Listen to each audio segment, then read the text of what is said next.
4 दिनों तक चलने वाले छठ महापर्व की शुरुआत हो चुकी है। खरना दूसरा दिन है छठ का। बता दें आपको कि छठ पूजा का व्रत सबसे कठिन व्रतों में से एक है और इसे कड़े नियमों के साथ किया जाता है। मान्यता है कि जो भी इन नियमों का सही ढंग से पालन करता है, छठी मैया उसकी हर मनोकामना पूरी करती है। चलिए बताते हैं कौन से हैं वो काम जिन्हें छठ पूजा में करना फलदायी माना जाता है। सफाई का विशेष ध्यान। जी हाँ, छठ पूजा में सफाई का विशेष महत्व होता है। कहा जाता है कि गंदगी में पूजा करने वालों को इसका फल नहीं मिलता, इसलिए छठ पूजा में सफाई का खास ध्यान रखें और अपने घर में सात्विकता का माहौल बनाए रखें।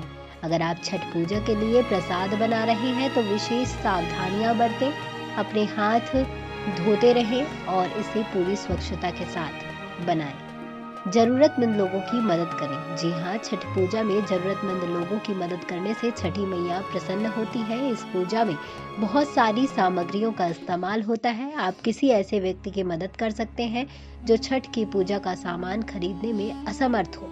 इससे आपको पुण्य की प्राप्ति होगी और आपकी पूजा फलदायी होगी। व्रती महिला की सेवा करें। जी हाँ, छठ पूजा का व्रत रखने वाली महिला को बहुत पवित्र माना जाता है। मान्यता है कि व्रती महिला की सेवा करने वालों पर छठी मैया बहुत प्रसन्न होती है और उसकी सारी मनोकामनाएं पूरी करती है। इसलिए छठ व्रत करने वाली महिला की सेवा करना फलदायी माना जाता है।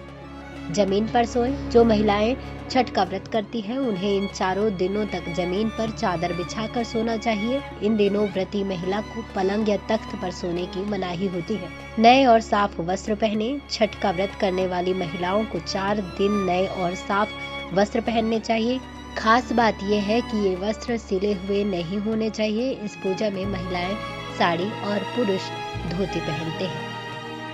बांस के सूप का प्रयोग। छठ के पूजा में बांस के सूप का ही प्रयोग करें। इस बांस में ही छठी मैया को चढ़ाने वाली सारी सामग्री रखें। इस सूप में एक दिया जलाना भी शुभ माना जाता है। लोगों में प्रसाद बांटें।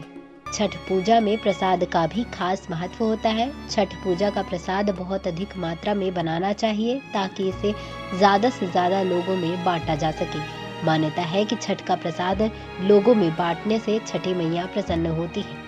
तांबे के लोटे से दें अर्घ्य। छठ पूजा में सूर्य को अर्घ्य देने की परंपरा है। सूर्य भगवान को जिस बर्तन से अर्घ्य देते हैं उसका विशेष ध्यान रखें। व्रती महिलाओं को ये अर्घ्य तांबे के लोटे में ही देना चाहिए। जानकारी वेबसाइट्स और अन्य जगहों से प्राप्त हुई है। ये जानकारी आपको कैसी लगी आप हमें कमेंट बॉक्स में कमेंट कर जरूर बताएं। नेक्स्ट टाइम स्पिरिचुअल से श्रुति की रिपोर्ट।